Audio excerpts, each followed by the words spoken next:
Bom dia, boa tarde, boa noite, pessoal. Não sei que horas vocês vão estar vendo esse vídeo, né? Espero que vocês gostem e que eu espero ajudar um pouquinho vocês nesse assunto que eu vou tratar, tá? O que acontece? Eu tô fazendo segunda licenciatura em pedagogia e para fazer o estágio agora, durante a pandemia, uma das opções é elaborar e ministrar um curso de extensão, né? Visto isso, eu estou elaborando um curso de extensão que é sobre metodologias ativas. Eu escolhi esse tema pelo fato de eu já ter uma especialização em educação e novas tecnologias, e dentro dessa especialização, uma das cadeiras que eu mais gostei, foi a disciplina de metodologias ativas. Então eu já venho buscando e tentando estudar mais sobre esse assunto, e eu quero trazer para vocês, né, um pouco mais sobre esse assunto, né, para quem está fazendo esse curso, para conseguir entender mais, ter um embasamento maior sobre o que são as metodologias ativas. Então, o meu intuito é passar para vocês o que são, né, para que servem e como essas metodologias podem ser aplicadas hoje em dia, né, trazer alguns relatos. Então, vamos lá. Eu organizei esse curso, tá? Dividido em 7 vídeos. O primeiro é esse que vocês estão verificando. E cada um deles vai tratar de um assunto, tá? Eu vou dar um breve resumo aqui para vocês de o que vai ser cada um desses temas. O vídeo 1, que é essa aula que a gente está tendo agora, esse vídeo que eu estou passando para vocês, é principalmente o que são metodologias ativas, né? Dar uma introdução a esse tema para vocês e apresentar as metodologias ativas, as metodologias que eu vou mostrar para vocês ao longo do curso, tá? O segundo vídeo já vou trazer daí 3 metodologias ativas, né? Que é a sala de aula invertida, o per instruction, a avaliação por pares e a autoavaliação. No terceiro vídeo, né, eu vou trazer 2 metodologias ativas, que daí é a aprendizagem baseada em problemas e problematização, e mais o método de caso. No quarto vídeo, daí vai ser mais 2 metodologias ativas, que é a aprendizagem baseada em projetos, e a outra é pesquisa. E no vídeo 5, daí vai ser a aprendizagem baseada em games e gamificação, mais design thinking. E no sexto vídeo vai ser sobre blended learning ou ensino híbrido, tá? Elas são bem parecidas, mas daí nós vamos tratar mais no vídeo 6. E no sétimo vídeo, daí eu vou trazer a conclusão, um resumo, uma recapitulação do curso, tá? Cada vídeo vai ter em torno de 30 minutos, mais ou menos, 30 a 45 minutos, tá? Para daí fechar a carga horária total do curso, que é de em torno de 4 horas, certo? Vocês podem colocar um comentário, alguma dúvida durante os vídeos, que daí eu vou ir verificando para qualquer coisa tirar alguma dúvida de vocês, tá? O intuito é dar mais uma introdução, né? Esse assunto que a gente vai tratar, ele é muito extenso, né? Ele é bem longo, apesar de ser algo não muito novo, não muito antigo, né? Não é nem tão novo e nem tão antigo. E, né, para trazer um pouco mais de conhecimento para vocês sobre esse tema, que eu acho muito interessante, muito importante, principalmente nos dias atuais. Eu fiz esse curso, né? Eu tomei como embasamento teórico alguns livros de alguns autores, inclusive um deles, que é a minha base principal. Ele é professor da Uninter, ele foi professor de uma das minhas cadeiras na pós-graduação, e eu gostei bastante. Então eu busquei artigos, livros, e eu vou trazer sempre, vocês vão ver que é sempre com embasamento em citações de autores, e eu vou fazer a leitura delas, né, e falar um pouquinho em cima de cada coisa que a gente quer tratar, em cada item que a gente tratar, para vocês verificarem que de fato é algo que muitos autores já estão afirmando, né, dizendo, levando em consideração, para ter uma fundamentação teórica de fato. Tá? Espero que vocês gostem. E é isso. Vamos para o próximo. Então, onde surgiram as metodologias ativas? Sócrates expunha seus interlocutores a um processo de questionamento denominado maiêutica, que talvez sirva como referência para todas as metodologias ativas. O que de fato Sócrates fazia, né? Sócrates, ele tentava que os seus, como eu posso dizer, que os seus alunos, né, naquela época não era alunos, era outro termo, mas enfim, que os seus alunos buscassem respostas, né? Ele, ao invés de dar respostas ou de explicar, ele buscava indicar o caminho para esses alunos, né, através de perguntas. Então, ele fazia perguntas indiretas, né, ele não ensinava diretamente, era indiretamente, através de perguntas, e tentava traçar o caminho para os alunos buscarem as próprias respostas. Então, ele indicava um caminho, acompanhava, fazia os questionamentos, e os seus alunos iam atrás disso, né? Por isso que diz que ele, né, pode ter sido a referência para todas as metodologias ativas. O que acontece? De fato, não há uma data exata de quando que surgiram essas metodologias ativas. Não tem, assim, uma coisa super exata e definida de ali começaram as metodologias ativas, ali elas começaram a surgir e é isso.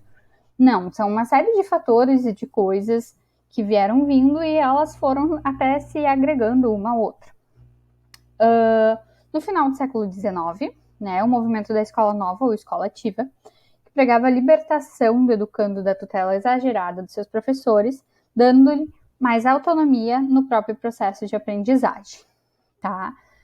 Nesse caso, o que acontece? A escola nova ela tentava buscar que os alunos tivessem mais autonomia e que não fosse um ensino tradicional, né? Que não fosse aquilo do aluno só obedecer, só o professor falar, só o professor, né, dizer, sem ouvir os alunos, né? Sem ver essa opinião deles, o que eles pensam, o que eles acham. Então, também já é ali no final do século XIX, alguns outros indícios de tentativa de uma mudança na educação. Outro, né, muito conhecido, é o Paulo Freire, que sempre, né, defendia uma postura mais ativa na educação, né, onde que a educação não fosse uma educação bancária, né, como ele mesmo falava, fosse uma educação mais ativa, né, que o professor ele ajudasse no processo de ensino-aprendizagem, mas que o aluno tivesse uma postura mais ativa para esse processo de ensino e aprendizagem, tá?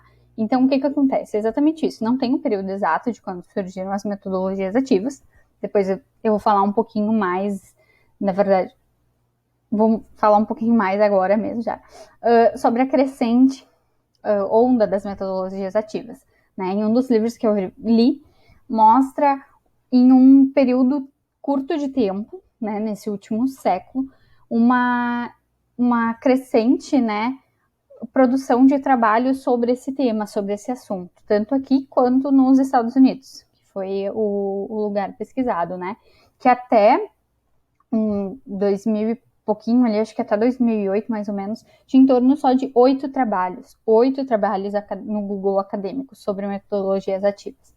E hoje já são mais de 1000, né? Então, ali em poucos anos, a gente teve uma crescente muito grande de trabalhos e de assuntos sobre esse tema, mas mesmo assim é um tema que é novo, né? Não são tantas pessoas, cada vez aumenta, mas não são tantas pessoas que têm apropriação sobre esse assunto, sobre o que de fato o que é, né? Afinal, o que são metodologias ativas? Né? Metodologias ativas são estratégias de ensino centradas na participação efetiva dos estudantes na construção do processo de aprendizagem, de forma flexível, interligada e híbrida.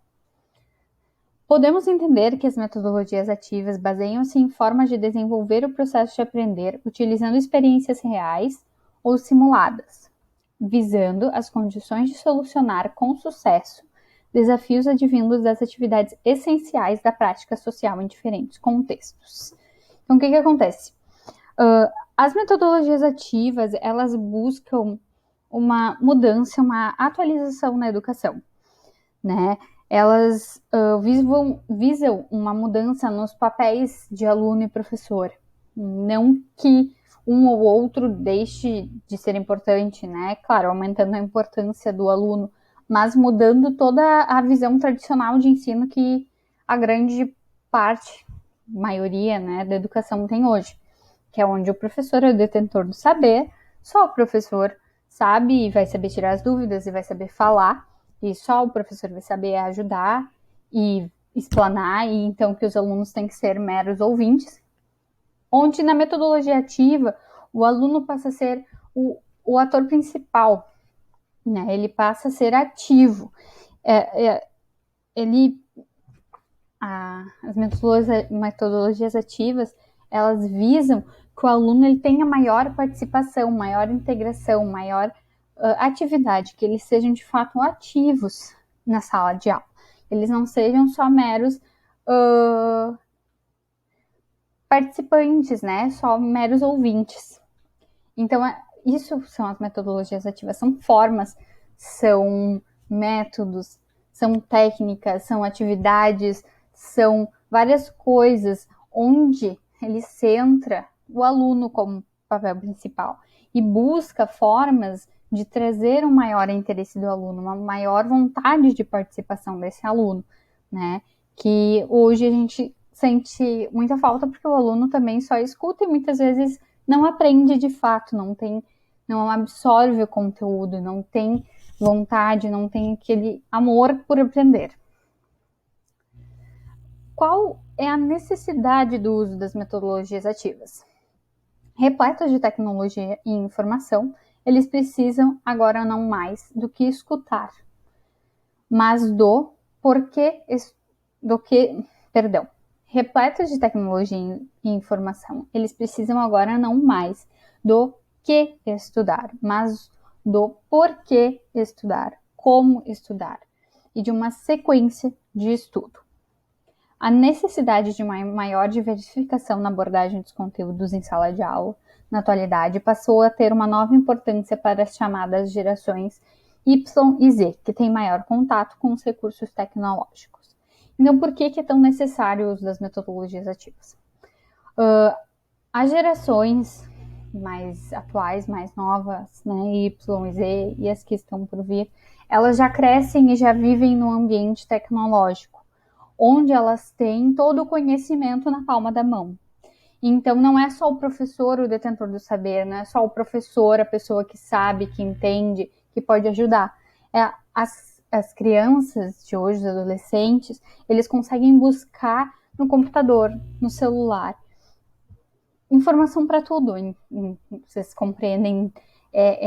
Eles têm acesso a toda a informação que não é pelo professor. Eles conseguem achar videoaulas, filmes, livros, né, sites, blogs, tudo de forma online, né? Então, se o professor, se a escola não se atualizar, não se integrar, não tentar melhorar, modificar, né, isso vai fazer com que o aluno se afaste da escola, né, fique cada vez mais indo como uma obrigação. Porque o aluno, ele tem tanto acesso à informação hoje em dia, que não é mais tanto uma necessidade ele ter um professor para ele querer saber alguma coisa. Se ele tem alguma dúvida, se ele quer entender mais, ele vai buscar na internet, né?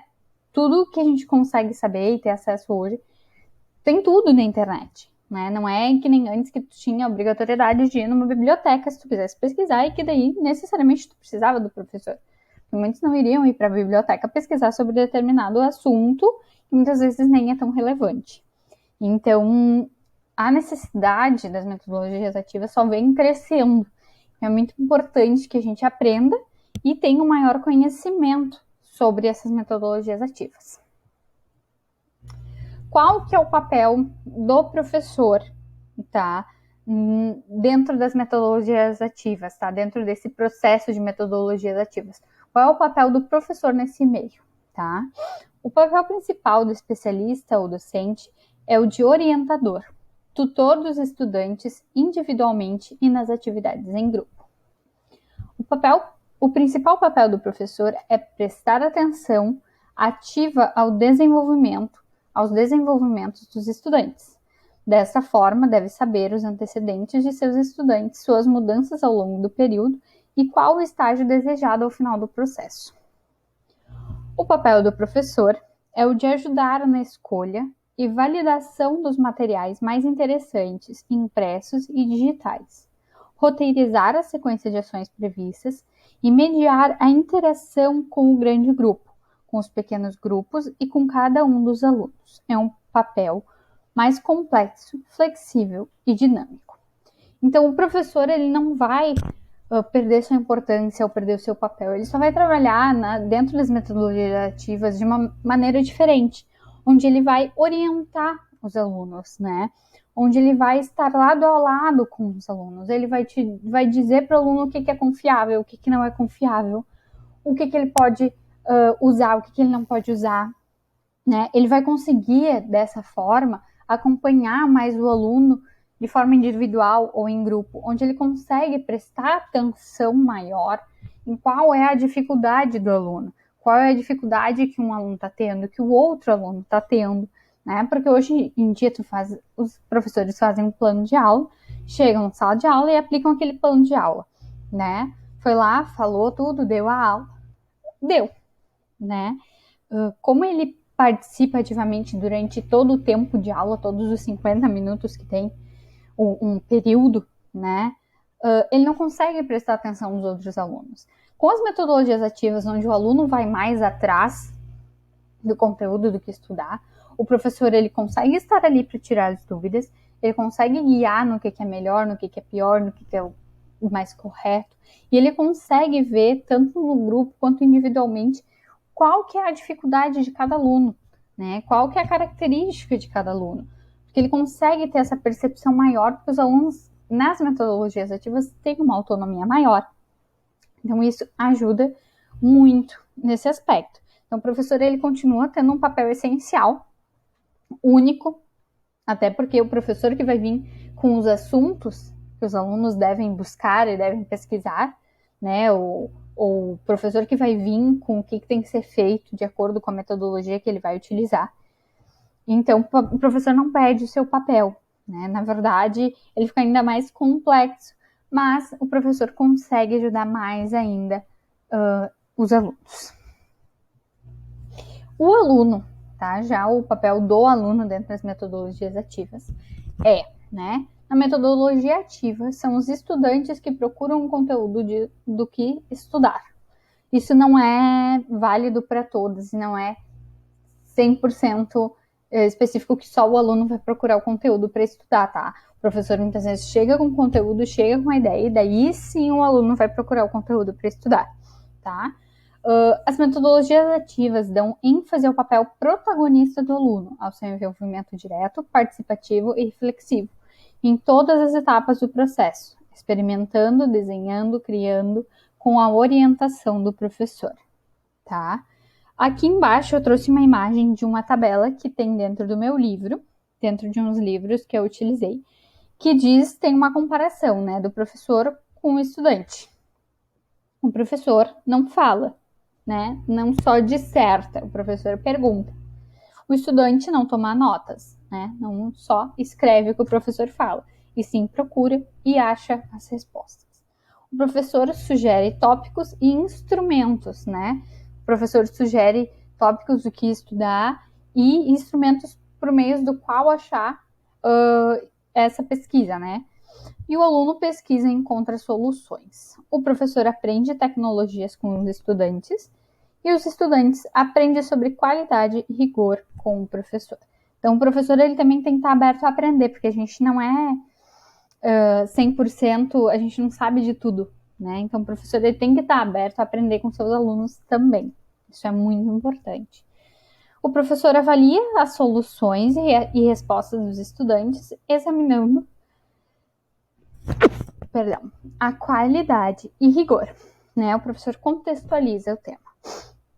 O aluno, o estudante, refine melhor as respostas, adicionando rigor, contexto e qualidade. Então, essa imagem ilustra a visão de Prensky, né, em 2010, onde ele demonstra os papéis do professor em um ambiente ativo de ensino e aprendizagem. Metodologias ativas e aprendizagem significativa, né? O que elas têm a ver uma com a outra, né? Hoje a gente escuta muito de aprendizagem significativa, que é uma aprendizagem significativa de fato. que é buscar que a aprendizagem do aluno ele seja significativa, não seja só um mero currículo, né? Então é algo que é muito importante e as duas se entrelaçam. Então, né, a aprendizagem é mais significativa quando motivamos os alunos intimamente, quando eles acham sentido nas atividades que propomos, quando consultamos suas motivações profundas, quando se engajam em projetos para os quais trazem contribuições, quando há diálogo sobre as atividades e a forma de realizá-las. Muitos autores importantes têm mostrado como cada pessoa aprende de forma ativa, a partir do contexto em que se encontra, do que lhe é significativo, relevante e próximo ao nível de competências que possui. Estudos revelam que quando o professor fala menos e orienta mais, e o aluno participa de forma ativa, a aprendizagem é mais significativa. Então, as metodologias ativas e a aprendizagem significativa, elas caminham juntas, né? Porque nas metodologias ativas, tu vai dar mais autonomia para o aluno, tu vai dar mais voz para o aluno. O aluno ele vai ter mais oportunidade, ele vai ter outras opções, ele vai ter mais estímulos, ele vai se sentir mais importante, né? E tu vai aumentar o contato com esse aluno, né? A gente aumenta o contato com o aluno dentro das metodologias ativas, mesmo orientando, até porque orientando a gente acaba ouvindo mais do que só ficar na frente de uma sala de aula falando, né? Então a aprendizagem ela se torna mais significativa, mais gostosa. Se o aluno se interessa, se o aluno gosta, se o aluno acha interessante, consequentemente ele vai dar mais valor, ele vai prestar mais atenção e ele vai querer se apropriar mais daquilo, ele vai ter mais curiosidade, mais vontade de aprender. Então esses dois assuntos eles caminham juntos. As metodologias ativas funcionam? Ajudam? Então, dentro dos livros que eu pesquisei, né, tem os estudos de Freeman e colaboradores e de Bajak, né, que demonstram que o formato ativo, que promove o engajamento dos estudantes com material e atividades em sala de aula, aumenta o desempenho dos mesmos em exames e reduz o risco de reprovação por meio de desvio padrão. As pesquisas atuais da neurociência comprovam que o processo de aprendizagem é único e diferente para cada ser humano, que cada pessoa aprende o que é mais relevante e o que faz sentido para si, o que gera conexões ativas, conexões cognitivas e emocionais. Então, o que acontece? Nas metodologias ativas, a gente trazendo o aluno para um papel mais ativo, mais relevante, ele vai procurar e ele vai falar mais sobre o que o interessa, sobre o que ele tem interesse de saber mais sobre determinado assunto, sobre outro determinado assunto, e ele vai se sentir mais importante. Então, ele tendo mais vontade de aprender, de ter contato, de saber, vai ajudar ele, entendeu? Então, isso vai ajudar muito ao todo, né? Porque isso vai ajudar dentro da sala de aula, as conversas, o barulho, né? Vai ser uma interação diferente, uma interação melhor do que a gente tem hoje. Então, né, a gente ainda não tem muitos estudos que confirmem que as metodologias de fato funcionam e ajudam, até porque muitas das metodologias ativas que a gente já teve ao longo desses últimos anos, foram principalmente no ensino superior. Então, no ensino básico, né, é algo que ainda está recém começando, sabe? São coisas que recém estão começando a vir e as pessoas a tentar utilizar e a tentar fazer. Então, é algo, essa parte das metodologias de ensino no ensino básico é algo bem novo, né? E é algo que a gente tem, né, que trabalhar. Quando a educação está sendo transformadora? Né? Segundo os autores Persson e Somek, é possível dizer que a aprendizagem está sendo transformadora quando os estudantes reúnem as seguintes condições: aprender de forma criativa, contribuindo, experimentando, resolvendo problemas. Aprender como cidadãos ativos, atuando de forma autônoma, assumindo a responsabilidade por sua própria aprendizagem. Engajar intelectualmente com ideias poderosas, usando habilidades de pensamento envolvidas com ideias e conceitos. refletir sobre sua própria aprendizagem, avaliar sua própria aprendizagem por meio de metacognição. Então, o que acontece? Todos esses 4 itens apresentados aqui, de quando a educação ela é transformadora, né, de fato em sala, são itens que a gente consegue ver dentro das metodologias ativas.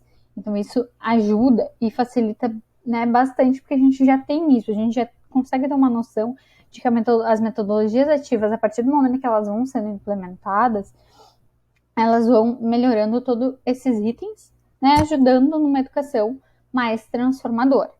Cabe ressaltar que não é necessariamente todas as aulas, eu tenho que fazer 5 vezes na semana para todas as minhas turmas, de todas as formas, aulas com metodologias ativas. Não, mas é muito importante a utilização delas, né? E vocês vão ver que tem muitas formas, né? Tem umas que precisam de mais trabalho, outras não. Tem umas que precisam de mais tecnologias, outras não. Então tem coisas muito simples, tem metodologias ativas muito simples que vocês conseguem implementar de uma forma que traga o aluno, que eleve, né, o aluno. Então são formas da gente ir pouco a pouco tentando mudar e transformar na educação, né? Não ser todo dia sempre só a mesma coisa, né? Só todo mundo enfileirado, sentado bonitinho, o professor lá na frente, falando, e nada mais. A gente tem que ter esse cuidado e as metodologias ativas vêm, né, para nos auxiliar nisso. Então, vocês vão ver que tem muitos tipos, né? Então, né, falando dos tipos de metodologias ativas, no próximo vídeo que eu vou fazer para vocês, que eu vou postar, né, amanhã, nós vamos falar sobre sala de aula invertida, tá? Que essa, eu acho que, imagino ser uma das mais conhecidas no momento. Sobre o Peer Instruction, né? Avaliação por pares e autoavaliação. Como é que eu separei essas aulas? Eu tentei separar esses vídeos de acordo com a similaridade que esses tipos têm, né? Porque o que acontece? Esses 3 tipos do segundo vídeo, do terceiro, do quarto, eles têm coisas em comum, mas ele tem coisas que diferem um dos outros, né? Então eu acho importante trazer eles juntos para que vocês consigam entender o que é cada um e ver que eles são diferentes, né? Porque se às vezes a gente vai estudar em cada aula, vai ficar parecendo que é tudo a mesma coisa, né? Sem mostrar essa diferença de cada um. Então eu vou trazer nessa forma para vocês conseguirem ver que cada um tem um jeito, tem um formato, cada um funciona de uma forma. No segundo, a aprendizagem baseada em problemas e problematização e o método de caso. Também tem alguns itens parecidos, outros não. Aprendizagem baseada em projetos e pesquisa, no vídeo 4. No vídeo 5, aprendizagem baseada em games e gamificação e design thinking. Elas não têm tanto a ver uma com a outra, mas são as mais tecnológicas, tá? Essas duas, elas são mais tecnológicas, mais que entra tecnologia. E o blended learning ou ensino híbrido, né? Que daí eu vou mostrar que a gente sempre escuta dos dois. Assim, às vezes a gente acha que são diferentes, que são iguais, o que são, né? Porque a gente escuta bastante. O que acontece? Eu estou usando alguns livros e alguns artigos, né? Como vocês puderam ver ao longo da apresentação ali nas citações, muito se fala do José Moran. José Moran, ele tem 2 artigos que eu estou utilizando, além de um livro. Deixa eu mostrar para vocês o livro. Esse livrinho aqui. Tá? Além deste livro, eu estou usando também o livro Metodologias Ativas e Personalizadas de Aprendizagem, que vocês também viram algumas citações, né? Que é do Cortellazzo, da Fiala, do Júnior, do Piva Júnior, né? Da Luciane Panisson e da Maria Rafaela Rodrigues, que é este livro aqui. E, né, o livro em si, agora os próximos que eu vou utilizar, principalmente para cada um dos próximos vídeos, que é para mostrar para vocês cada tipo, explicar cada tipo de metodologia ativa, eu vou usar o livro de metodologias ativas, né, para educação presencial, blended e à distância, que é do João Matar, tá? Ele também ajudou na organização de um dos outros 2 livros que eu mostrei para vocês. E eu vou utilizar com base nele, daí principalmente para explicar para vocês cada modelo de ensino. O João Matar é o que eu comentei, que ele foi um dos professores de uma das minhas disciplinas na pós, tá? Além disso, eu estou usando alguns outros artigos, né? E eu vou sempre trazer assim para vocês com esse embasamento, né? Porque como eu tenho somente a pós, né? Tem muitos autores fundamentando essa minha pesquisa, né? Porque eu busco trazer esse tema, vou buscar usar esse tema para fazer também o meu TCC do curso de segunda licenciatura em pedagogia, tá? Eu espero que vocês tenham gostado dessa primeira aula, que vocês tenham entendido um pouquinho mais sobre as metodologias ativas. Eu espero vocês nos próximos vídeos para que a gente possa ver e vocês consigam aprender de fato mais sobre cada uma dessas metodologias ativas que eu vou trazer para vocês, né, de como aplicar, o que elas são, como é que se faz, para vocês terem um pouquinho mais dessa noção, tá? Vocês vão ver que muitos dos exemplos de como utilizar, que são dados, são exemplificados, são mostrados, é no ensino superior, tá? É no ensino superior, porque como eu comentei antes, as metodologias ativas, elas ainda não chegaram de fato na educação básica, mas é algo que está se buscando, né? E as pesquisas e os livros estão tudo aumentando, assim. Dos livros que eu pesquisei é muito de 2014 para cá, assim, antes não citei muita coisa. Então, é isso. Eu espero que vocês gostem, espero que vocês vejam o próximo vídeo. Agradeço muito pela participação de vocês. Vocês podem deixar comentários, tá? Podem deixar comentários aqui embaixo, me fazendo perguntas ali embaixo, que assim que eu puder, daí eu respondo vocês. Tá bom? Até a próxima. Beijo. Tchau.